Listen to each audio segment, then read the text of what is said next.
काही दिवसानंतर असंच फ्री रायटिंग करण्याची इच्छा झाली, म्हणून लिहिलेलं हे एक अवांतर लिखाण.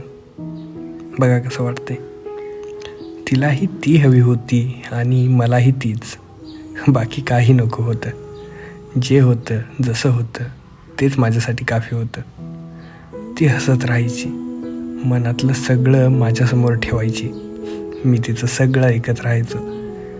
तिच्या बोलण्यापेक्षा तिच्या आवाजाने मला मंत्रमुग्ध केलं होतं. धडकत माझ्या शरीरात जरी असलं तरी हे हृदय मात्र तिचंच झालं होतं. कॉलवर बाता लांबत जायच्या आणि ती बोलताना वेळा मात्र थांबत जायच्या. माझ्या चेहऱ्यावर हसू परत आलं होतं. मलाही कदाचित तिच्यावर प्रेम झालं होतं. मी मात्र कधीच तिला हे सांगितलं नाही, पण तिच्यापासून मात्र काही लपून राहिलं नाही. एक दिवस अचानक मग मनाचा ताबा सुटला. प्रेम आहे तुझ्यावर सांगताना कंठ माझा दाटला. चांगल्या घरची समजूतदार लेक होती ती. नाही म्हणाली, पण मन दुखावलं नाही. माझ्या भावनेचा थोडा विचार केला तिने. माझ्यापेक्षा जास्त मला तिने जाणलं होतं आणि एवढं होऊन सुद्धा तिनं बोलणं टाळलं नव्हतं. परत प्रेमातून मैत्रीत येणं मला काही जमत नव्हतं. तिला मला मित्र म्हणणं हे मात्र खूप सलत होतं. चूक तरी कसं म्हणू, मलाही आणि तिलाही माझ्यासारखा मित्र गमावणं सुचलं नसतं तिलाही. एक गोष्ट मात्र तिला हळूहळू समजत गेली. मला बोलतं करण्यासाठी ती स्वतःमुखी होत गेली. परत एकदा त्रास मला तिच्या असं टाळण्याचा होत होता.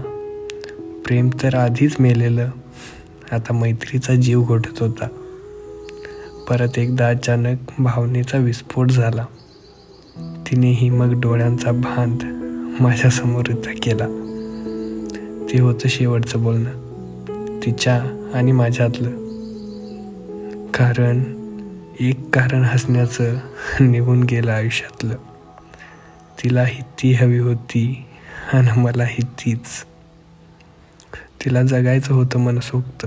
चौकटीतून बाहेर येऊन घ्यायचे होते निर्णय स्वतःशी प्रामाणिक राहून. तिला नव्हतं माझ्यावर, पण मी मात्र निस्वार्थ तिच्यावर प्रेम केलं. तिची इच्छा होती म्हणून माझं लिखाण परत सुरू केलं. काही गोष्टी लेट समजतात आणि पश्चातापही उशिरा होतो. नसतं एखाद्याचं प्रेम म्हणून का तो परका होतो. तिला आठवून खुश होतो. बस एवढीच खुशी आता काफी आहे. माझी मैत्रीण मला परत मिळणं हीच माझी माफी आहे. परत एकदा तिच्यासमोर सगळं शेअर करायचंय. तिचं बडबडणं परत एकदा पहिल्यासारखं ऐकायचंय. सॉरी नाही, पण एकदा नक्कीच तिला थँक्यू बोलायचंय. आठवणीत तिची अशी नको की ती आली आणि निघून गेली, तर ती अशी हवी की ती कायम सोबत राहिली. कुठेही कसंही मला आवड जपता येते. सोडलेल्या लेखनाला वहीवर उतरवता येते. राहशील सोबत कायम तू एक गोड कविता बनून. तुझ्या जाण्यानं परत एकदा भेटलो स्वतःला मी स्वतः बनून. तिलाही ती हवी होती आणि मलाही तीच. तिच्याचमुळे पण आज भेटलो मला मीच.